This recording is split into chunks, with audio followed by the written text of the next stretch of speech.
यह एक ऐसी कहानी है जो आपकी सोच और जिंदगी दोनों ही बदल सकती है। एक वक्त की बात है कि एक बादशाह था। उसने अपने शहर में एक निहायत ही खूबसूरत मस्जिद तमीर करवाई। मस्जिद की तमीर मुकम्मल होने के बाद बादशाह की बेटी ने ख्वाहिश जाहिर की कि जब यह खूबसूरत मस्जिद बन जाएगी तो वह वहां जाकर 2 नफल अदा करेगी। मस्जिद की तमीर मुकम्मल होने पर शहजादी अपनी ख्वाहिश की तकमील के लिए मस्जिद में तशरीफ लाई और 2 नफल अदा करने लगी। इस वक्त तमाम मजदूर जा चुके थे, बस एक नौजवान मजदूर वहां अकेला बचा था जो अपना काम समेट रहा था। उसने शहजादी को नमाज पढ़ते हुए देखा। शहजादी के सजदों का वह मंजर उसे बहुत खूबसूरत लगा और उसके दिल पर गहरे असर छोड़ गया। काम खत्म करने के बाद वह मजदूर घर लौटा, लेकिन शहजादी के नमाज पढ़ने का मंजर उसकी आंखों से हट ही नहीं रहा था। उसने अपनी माँ को सारा हाल सुनाया और कहा, मैं शहजादी से शादी करना चाहता हूँ, आप बराए कृपया बादशाह के पास मेरा रिश्ता लेकर जाएं।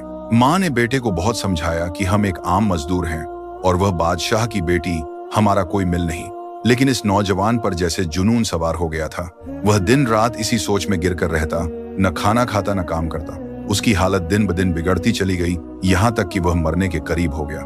बेटे की यह हालत देखकर माँ बहुत परेशान हुई और मजबूरन बादशाह के पास पहुंची। उसने बादशाह को अपने बेटे की सारी कहानी सुनाई। बादशाह ने बड़े तहम्मुल से उसकी बात सुनी और कहा, अगर आपका बेटा 40 रातें मस्जिद में तमाम लोगों के जाने के बाद कयाम करे तो मैं उसकी शादी अपनी बेटी से कर दूंगा। बादशाह ने यह भी कहा कि उसकी निगरानी की जाए और अगर वह एक रात भी न आया तो यह रिश्ता नहीं हो पाएगा। माँ ने घर आकर बेटे को बादशाह की शर्त बताई। वह नौजवान फौरन तैयार हो गया। हर रात जब सब नमाजी चले जाते, वह मस्जिद में कयाम के लिए जाता, अल्लाह के हजूर सजदे करता, दुआएं मांगता और अपनी इबादत में खो जाता। 1 2 3 करते करते 40 रातें गुजर गईं, लेकिन नौजवान बादशाह के पास नहीं गया, बल्कि वह कई और रातें भी मस्जिद में ही बिताता रहा। जब काफी दिन गुजर गए और वह नौजवान बादशाह के पास नहीं आया तो बादशाह ने उसे अपने महल में बुलाया। बादशाह ने उससे पूछा, क्या तुमने मेरी शर्त पूरी की?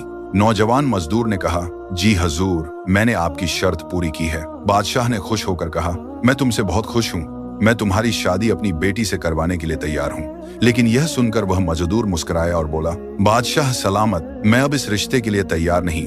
बादशाह हैरान होकर बोला, क्या मतलब? तुम तो उसके बिना जिंदा नहीं रह सकते थे?